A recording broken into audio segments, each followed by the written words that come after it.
Zaman akhir itu mulai agak ngawur. Kalau ada acara itu wong liya kon maca anake mlebu metu gak melok maca. Itu keliru, saya jamin itu keliru. Saya sering kalau mimpin di rumah, kalau yasinan di tonggo-tonggo kok anake gak maca saya keluar. Bapakmu wong liya kon maca kata saya gitu. Jadi itu menurut saya itu yang jelas saya sampai ngisi begini. Yang ada riwayatnya itu idza mata ibnu adam min qata amaluhu illa min salasin shadaqatin jariyah au ilmin yuntafa'u bi awaladin sholihin yatullah. Itu ndak ada di hadis au kiyayin sholihin yatullah kata. Yang ada itu awaladin apa? Sholihin. Jadi anaknya harus ikut, kalau ndak ada usaha kata. Akhirnya anaknya udah tinggi Gus nggih.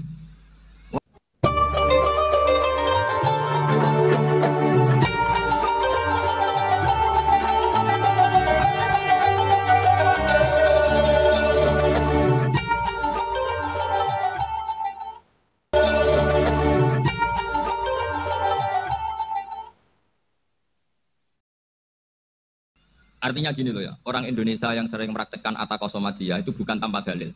Ternyata dalam madzhab Maliki, saya masih ingat ketika mbah saya kandung, bapaknya bapak, asmane Mbah Nur Syam, itu wasiatnya minta dibacakan 4.000. Yang baca pas itu ya bapak sama anak-anaknya. Dan kemudian alhamdulillah zaman akhir itu mulai agak ngawur. Kalau ada acara itu wong liya kon maca anake mlebu metu gak melok maca. Itu keliru, saya jamin itu keliru. Saya sering kalau mimpin di rumah, kalau yasinan di tonggo-tonggo kok anaknya gak maca saya keluar. Bapakmu wong liya kon maca kata saya gitu. Jadi itu menurut saya itu yang jelas saya sampai ngisi begini. Yang ada riwayatnya itu idza mata ibnu adam min qata amaluhu illa min salasin shadaqatin jariyah au ilmin yuntafa'u bi awaladin sholihin yatullah. Itu ndak ada di hadis au kiyayin sholihin yatullah kata. Yang ada itu awaladin apa? Sholihin. Jadi anaknya harus ikut, kalau ndak ada usaha kata. Akhirnya anaknya udah tinggi Gus nggih. Akhirnya tak kei jagung paling akeh kula mendhet sithik. Wong aku anake kok. Kadang-kadang enggak, orang lain baca buahnya, anaknya mau mlebu metu mau enggak manggano tamu mbek rokokan. Itu harus ditobatkan. Keliru itu. Karena nasnya bukan au kiyayin sholihin tapi awaladin sholihin. Ini bukan provokator, ini memang ya seperti itu. Nah, terus tentang tadi la ilaha illallah yang didhawuhkan Gus Azaim. La ilaha illallah itu penting sekali, cuma saya mohon itu dielmoni lah. Jadi dulu kalimat ini menjadi spesial karena dielmoni, karena dimulai dari fa'lam annahu la ilaha illallah. Terusannya ayat tuh wastaghfir li dzambika walil mu'minina wal mu'minat. Saya ulang lagi ya. Terusannya ayat tuh wastaghfir li dzambika walil mu'minina wal mu'minat. Makanya menurut mazhab Sadili, kamu disuruh baca la ilaha illallah dulu, jangan istighfar dulu. Saya ulang lagi ya. Dalam mazhab Sadiliyah itu la ilaha illallah dulu, enggak boleh istighfar dulu. Alasannya masuk akal. Orang yang kafir 70 tahun, itu sekali baca la ilaha illallah itu langsung yughfar lahu ma qad salaf. Sehingga la ilaha illallah sendiri sudah punya kekuatan supaya dosa kita diampuni. Qul lil ladzina kafaru iyantahu yughfar lahum ma qad salaf. Cara menghentikan kekafiran gimana? Dia melafadzkan la ilaha illallah. Ini kalimat yang begitu saktinya sampai orang yang kafir puluhan tahun itu dosanya semuanya terhapus hanya karena melafadzkan la ilaha illallah. Nah, makanya kata Abdul Hasan Asadili wastaghfir li dzambika bihadil kalimat. Seseorang sah diistighfari itu kalau melafadzkan la ilaha illallah. Misalnya ada orang kafir mati kafir, sah enggak anak cucunya mengistighfari dia? Enggak sah karena belum melafadzkan la ilaha illallah. Makanya kata Abdul Hasan Asadili wastaghfir li dzambika bihadil kalimat. Sehingga lafadz ini spesial betul. Tapi kadang-kadang beberapa mursyid cara berpikir lain. Ini kalimat thayyibah harus dibaca orang suci sehingga mendahulukan apa? Istighfar. Untuk supaya pas melafadzkan kalimat thayyibah sudah dalam keadaan apa? Suci. Itu juga masuk akal. Tapi secara meyakinkan saya sendiri lebih mengikuti manhajnya Abil Hasan Asyadzili karena alasannya tadi yang kafir puluhan tahun saja langsung luntur dosanya karena melafadzkan la ilaha illallah. Artinya la ilaha illallah sendiri sudah bagian dari istighfar. Nah, ya tadi buktinya. Fa'lam annahu la ilaha illallah wastaghfir li dzambika walil mu'minina. Jadi orang sah diistighfari itu setelah dipastikan sah tauhidnya. Jadi setelah tauhidnya sah yaitu la ilaha illallah baru sah apa? Diistighfari. Sehingga orang kafir, saya ulang lagi, orang kafir yang mati kafir anak cucunya tidak boleh apa? Tidak boleh menistighfari. Terus saran saya kedua, la ilaha illallah itu filosofinya itu nafyun li uluhiyati ghairillah wa isbatun li uluhiyatillah wahdah. Filosofi la ilaha illallah itu gimana? Menafikan semua selain Allah itu tidak Tuhan dan hanya menuhankan Allah semata. Nah itu caranya gimana? Caranya kita harus terbiasa ini karena tadi saya dibilangin panitia ini rata-rata mustameknya atau mustamiatnya ini santri. Caranya gimana? Dilatih pakai logika. Saya berkali-kali cerita kalau ngaji, saya sekaligus kampanye. Allah itu Tuhan yang begitu fair. Untuk menjadi Tuhan, Allah mempersilahkan. Ada kualifikasi Tuhan. Jadi boleh, dikompetisikan itu boleh, kata Allah. Gak apa-apa kamu ngaku Tuhan itu, kata Allah. Tapi nak ngaku pangeran itu paling gak ya direputasi lah. Ada verifikasinya. Dimulai dari apa? Ya kalau jadi Tuhan itu setidaknya bikin langit bumi lah. Aturannya gitu. Jadi kalau daftar bupati ya daftarlah ke KPU. Masa tahu-tahu jadi apa? Tuhan kemudian tidak punya prestasi bikin langit bumi. Sehingga Allah itu cara ngendikan itu ya fair. Qul ara'aytum ma tad'una min dunillah aruni ma khalaqu minal ardi am lahum syirkun fis samawati. Coba yang kamu tuhankan selain saya, prestasinya apa? Ketika saya bikin bumi itu apa ikut bikin? Terus am lahum syirkun fis samawati. Kalau bikin langit, kalau nggak bisa ya urun lah gitu. Urun semen apa urun bego, pokoknya urun lah gitu. Urun ora, gawe bumi ora, ngerti-ngerti aku jadi pangeran. Aku lihat buranakum. Jadi ya kan ya lucu kan, misalnya syarat kiai di Salafiyah kan keluarga Kiai As'ad, cucunya ngaji ngalim. Orang keluarga Kiai As'ad aku kiai utama di Salafiyah. Oh mesti di penjara. Lah yo gak gawe langit bumi, gak ada prestasi terus ngaku sebagai apa? Tuhan. Sehingga fair. Makanya saya berkali-kali cerita. Jubair bin Mut'im itu punya anak namanya Muhammad. Ini sudah orang alim, Muhammad bin Jubair bin Mut'im. Itu cerita awala Islami Abi. Mut'im itu orang pinter sekali. Saking pinternya dia jadi delegasinya orang Quraisy datang ke Rasulullah sebagai negosiator untuk membebaskan Asra Badrin, tawanan perang apa? Badar. Yang namanya disuruh itu pasti orang pinter. Tapi apa yang terjadi ketika nginep di masjid, karena zaman itu gak ada hotel, nanti jadi geger. Orang musyrik nginep di masjid hukumnya gimana? Pasul masail tok. Zaman itu mau tidak mau, kalau sekarang kan ada hotel, kiai juga punya wisma. Apa yang terjadi? Orang ini cerdas sekali. Dan delalah Nabi pas sholat maghrib itu baca wattur wa kitabi mastur sampai am khalaqus samawati wal ard. Ya kalau kamu jadi Tuhan ya setidaknya menciptakan langit bumi lah. Namanya jadi Tuhan ya ada persyaratan. Ya. Paling enggak punya reputasi menciptakan langit bumi. Atau kalau jadi Tuhan setidaknya reputasinya itu enggak diciptakan yang lain. Am khuliqu min ghairi syai'in. Ini jadi Tuhan kok punya bapak, punya ibu. Ini jadi Tuhan kok lahirnya di bumi, ada tanggal lahirnya, ada tahun.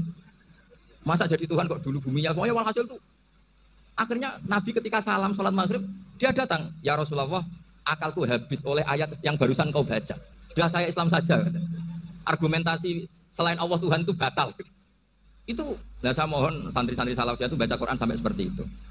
Jadi jangan hanya khataman banyak-banyakan maksudnya. Ini bukan nyindir ini, ngamuk ini. Jadi ya khatamannya tadilah 1000 atau berapa lah, jangan banyak-banyak. Juga kasihan malaikat yang nyatet kan. Wong baru subhanallah alhamdulillah aja di tag hadisnya abad al malaikah gak ditetek. Itu baru subhanallah alhamdulillah itu sudah mencapaikan malaikat. Makanya saya wiridan tuh arang-arang kasihan malaikat karena nanti jadi itu ya ada madhabnya itu jadi kalau Gus Azaim sholat lama tak saingi sholat cepet itu sama-sama ada madhabnya. Yang cepet kayak saya tadi setan pas tata-tata mau goda pas rukuk saya sudah itidal. Mau goda itidal saya sudah sujud pusing dia. Tapi jangan tiru ini madhab yang agak-agak khusus lah sudah cara orang Madura agak khilaf ya. Khilaf ini agak khilaf ini sudah. Tapi saya ingin lah. Sampean kalau ngaji Quran itu dilatih berlogika. Jadi Allah itu fair. Enggak apa-apa kalian ngaku Tuhan tuh enggak apa-apa, tapi tunjukkan prestasi kamu apa. Aruni ma khalaqu minal ardi am lahum syirkun fis sama. Am khalaqus samawati wal ard. Diulang lagi, am khuliqu min ghairi syai'in. Setidaknya kalau jadi Tuhan itu ya enggak butuh yang lain lah. Masa jadi Tuhan kok wujudnya saja butuh orang lain, butuh bumi, eksistensinya butuh makan, butuh minum. Makanya Allah cara meniadakan uluhiyah selainnya itu Allah tuh redaksinya tuh mengena sekali. Yaitu tadi dengan cara-cara seperti itu. Sebagian ayat disebutkan ma asyadtuhum khalqas samawati wal ardi wala khalqa anfusihim. Wong Tuhan kok enggak punya reputasi bikin langit, bikin bumi, bahkan untuk menciptakan diri saja enggak bisa.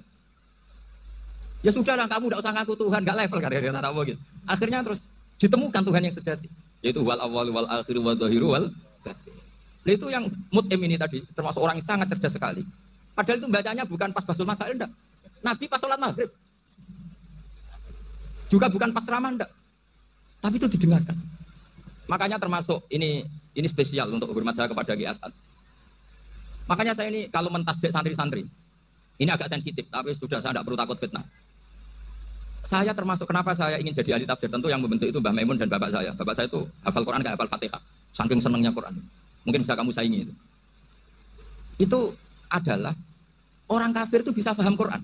Itu sangat menyinggung saya. Orang kafir itu bisa paham Quran. Ketika Umar Islam itu karena mendengar apa coba? Mendengar apa? Quran. Dan itu masih kafir apa sudah Islam? Masih kafir karena kalimat-kalimat yang di Quran itu begitu jelas wal kitabil mubin sehingga didengarkan orang kafir pun tuh ngefek. Makanya ketika Umar datang ke saudari putrinya kemudian dengar Toha ma anzalna alaikal Quran apa? Litasqa itu dia terus iman. Begitu juga Mut'im. Itu ketika dengar Nabi baca surat At-Tur ya langsung iman. Makanya kata Ibnu Jarir At-Tabari, kamu jangan pernah bilang gini, syaratnya paham Quran itu harus alim, harus gini. Lah nanti berarti orang kafir punya alasan di depan Allah, ya Allah, engkau ngandani kami dengan Quran yang nggak bisa difahami kecuali alim dulu. Lah saya alim gimana? Nggak pernah mondok. Mondok gimana? Saya kafir. Jadi artinya gini loh, kata Ibnu Jarir At-Tabari, Allah tidak mungkin mengatakan gini, ifhamil Quran, bima la fahmalaka. Quran itu harus kamu pahami. Sementara orang kafir karena lafadznya Quran khusus nggak bisa memahami. Makanya Quran itu dibaca. Itu banyak orang kafir yang menjadi Muslim karena mendengar apa? Al-Quran. Padahal kafir. Nah termasuk tadi Muhammad bin Jubair bin Mut'im ini itu menjadi Islam, ya karena mendengar Quran. Padahal dia saat itu masih apa? Kafir. Karena tadi logika misalnya nggak paham secara lafadz Arab. Sekarang misalnya nyuwun sewu ada orang ateis. Saya pernah didatangi seorang ateis yang nggak percaya Tuhan. Saya mau Islam Pak Bah, asal Anda bisa menjelaskan Tuhan itu siapa. Coba Quran dibaca secara makna, tidak secara lafaz tapi secara makna. Begini misalnya, ada orang ateis datang ke saya, Pak Bah, saya mau Islam, asal Anda bisa menjelaskan Tuhan itu siapa. Terus saya tanya, ini ngajak goblok-goblokan apa pinter-pinteran? Kata saya. Terus dia jawab, ngajak pinter-pinteran Pak, saya ini dokter katanya. Maksudnya di akademiknya dia dokter, mungkin jurusan matematika atau apa, tapi di ketuhanannya jeblok. Terus tak tanya, kalau ini ada kertas, kamu suka ada rumusnya apa suka ada? Ya suka ada rumusnya. Kenapa ada kertas? Ya karena ada yang bikin. Nah kira-kira berstatus membikin atau membuat, itu sesuatunya mewujud apa enggak? Ya pasti mewujud lah, pasti ada. Ya sudah, anggap Tuhan itu adalah sebab dari semua yang ada. Masa alam yang seperti ini, langit dan bumi ini mewujudat, kemudian kamu katakan kholaqohal adam, bahwa alam raya yang mewujud ini diciptakan oleh ketiadaan. Ya juga, berarti Tuhan itu ya? Ya itu yang namanya Tuhan. Lalu mulai dulu kiai-kiai ngomong gitu kan saya Islam katanya. Jadi kiai-kiai itu kadang-kadang kalau dakwah pokoknya kabeh itu digawe Tuhan. Beda dengan dakwahnya orang-orang mantek. Orang-orang mantek itu kan nggak pernah nyebut Allah. Ini alam khawatis, labuda min muhdis. Meskipun mereka, nah muhdis ini menurut Islam namanya Allah, tapi sebetulnya kan nggak langsung bilang Allah. Jadi tak kasih tahu, alam raya ini mewujud nggak? Ya mewujud Pak Pak.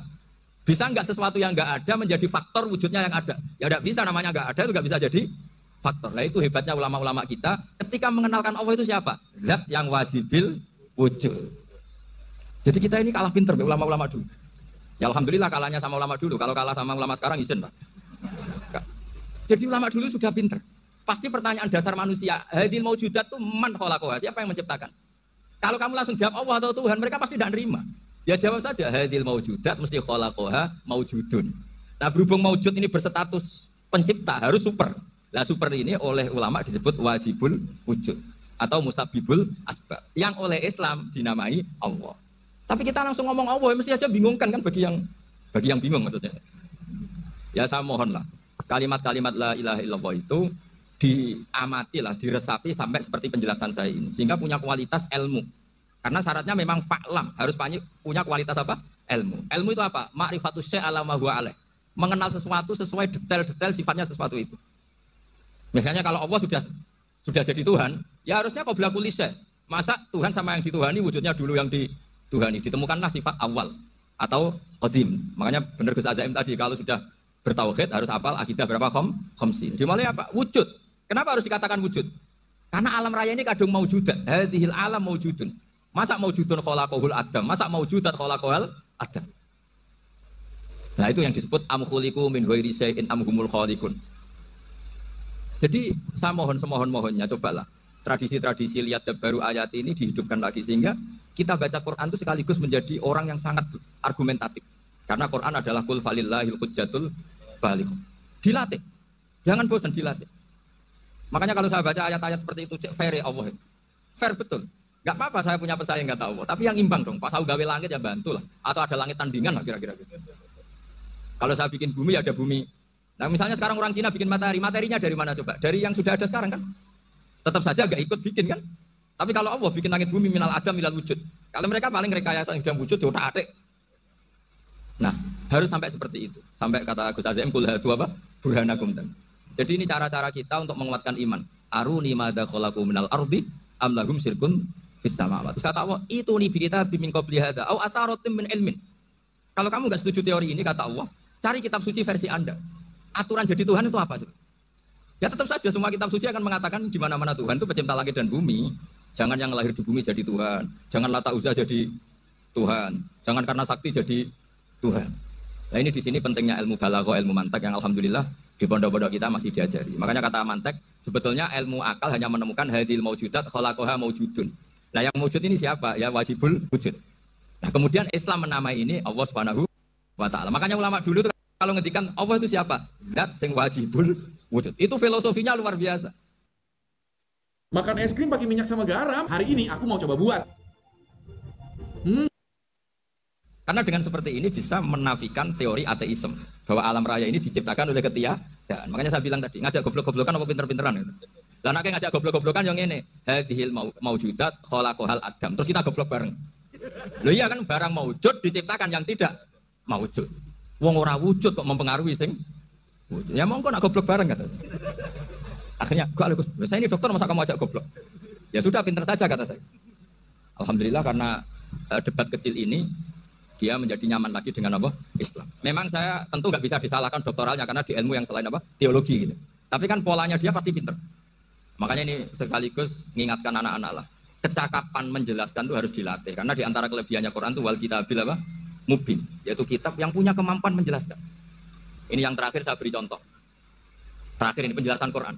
Dulu orang kafir itu cara berpikir itu begini. Muhammad, urusan kita ini banyak, problem kita banyak. Masa iya urusan yang banyak ini cukup dengan satu Tuhan? Kalau problem banyak ya Tuhannya harus banyak. Ada Tuhan pohon, Tuhan hujan. Kayak Cina itu ada Dewi Kuan Im keberuntungan, ada yang sial. Yang pokoknya diurus yang banyak lah.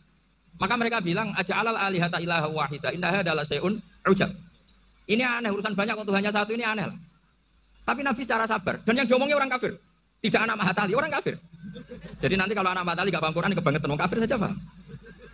Akhirnya Nabi secara santai, secara rileks memberi penjelasan gini. Kalau Anda menjadi buruh, kalau orang Arab dulu bilang abdan. Kamu suka enggak punya majikan banyak, perintahnya beda-beda, semuanya memaksa kamu untuk nurut. Sama punya majikan satu yang baik. Ya enggak suka lah Muhammad, kalau majikan saya banyak, semuanya berhak merintah saya enggak enak. Majikannya satu saja. Terus kata Nabi, Tuhanmu itu majikan kamu. Kalau Tuhannya banyak, kamu bingung, nanti perintahnya banyak. Akhirnya mereka paham. Dan itu segampang itu Allah memberi penjelasan. Darabawa masalah rojulan. Fihi syuraka umutasyakisuna wa rojulan salamal lirojul. Hal yastawiyani masalah, alhamdulillah. Langsung diberi analogi. Kalau kamu jadi buruh, punya majikan banyak, yang perintahnya beda-beda. Kemudian jadi buruh yang majikannya satu, kamu milih mana? Ya milih satu Muhammad. Ya sudah. Kalau Tuhannya banyak, perintahnya banyak, kamu juga bingung. Langsung menjadi paham. Nah, ketika ada orang tidak ikhlas, Nabi cara memberi penjelasan juga gampang. Misalnya saya dikasih uang Gus Azaim 1 juta. Kemudian matur nuwun saya sama Pak Afif. Aneh enggak? Saya ini orang aneh enggak? Orang aneh enggak? Itu Nabi kalau mencontohkan orang tidak ikhlas gitu. Kata Rasulullah, orang tidak ikhlas itu sebagaimana orang beli budak. Min kholisi malih. Budak itu dibeli dari uangnya sendiri. Kemudian fa'amilah hadal abdu, budak ini kemudian bekerja dan a'tohullatahu. Hasilnya dikasihkan sama orang lain. Terus Nabi memberi percontohan. Ayasurrukum ayakuna abdukum kadzalik. Apa kamu suka kalau budak kamu seperti itu? Dulu orang-orang dulu kan beli budak untuk disuruh bekerja terus disuruh setor apa? Hasilnya. Jadi budaknya kamu yang beli, yang biayai. Kalau sekarang mungkin nggak ada budak gini lah. Saya nyuruh Zaid, tak kasih mobil, tak kasih bensin, tak kasih uang jalan supaya narik angkot. Hasilnya disuruh ngasihkan saya. Ternyata dikasihkan orang lain dan matur nuwun sama orang. Kamu suka punya budak seperti itu? Ya tidak suka ya Rasulullah. Ya ibaratnya seperti itu. Bumi yang bikin Allah, nyawa kamu yang bikin Allah, semua fasilitas dari Allah. Kemudian kamu menyembah selain Allah. Segampang itu. Dan Nabi telaten sampai dulu yang mayoritas orang kafir menjadi mayoritas Muslim. Dan semuanya tanpa paksaan. La ikroha fiddin. Karena qad tabayyana rusdu minal ghayy. Nah, cara tabayana gimana? Yaitu punya kemampuan menjelaskan. Wal kitabil apa? Mubin. Ini makanya saya mohon lah. Ini saya mohon semohon-mohonnya anak-anak ini kan kader-kadernya Mbah Samsul Arifin, Mbah As'ad, Gus Fawaid, sekarang Gus Azaim, semuanya harus punya kemampuan wal kitabil apa? Mubin. Sehingga di antara sifatnya Nabi itu fatonah, punya kecerdasan. Nabi itu gak pernah debat kalah, meskipun sudah terdesak gak pernah kalah. Pernah Nabi itu ngendikan la'adwa walati orata, tidak ada penyakit menular. Ada orang yang mungkin kurang suka iseng, ada onta yang sudah gudikan dijejerno sama yang waras. Ternyata yang waras jadi gudikan. Akhirnya Nabi diundang lah kira-kira gitu. Ya Rasulullah, kata engkau gak ada penyakit menular. Tapi ini onta yang gak gudikan, tak jejerkan yang gudikan ikut gudikan. Berarti kan menular. Nabi santai jawab, faman jarrobal awal. Lalu yang pertama gudikan ketularan siapa? Katanya. Wah kalau ini asli Nabi, ya sudah seperti itu. Jadi ngiranya dia menang karena yang gudikan pertama nulari yang kedua. Ternyata Nabi tanyanya lagi, faman jarrobal awal. Yang gudikan yang pertama siapa? Oh ini asli ya maksud saya itu. Jadi Nabi itu gak pernah kalah. Karena Nabi punya apa? Faton. Jadi saya mohon, ya tadi makanya ini efeknya tuh khatamannya gak boleh banyak-banyak. Ya. Maksud saya kalau musim khataman ya gak apa-apa, khataman banyak-banyak. Tapi kalau gak musim khataman ya musim-musim tadabbur itu. Tapi kalau ini musim khataman di monggo lah. Cuma saya kok kasihan malaikatnya tadi. Ya, ngoten mawon, minta maaf. Assalamualaikum warahmatullahi wabarakatuh.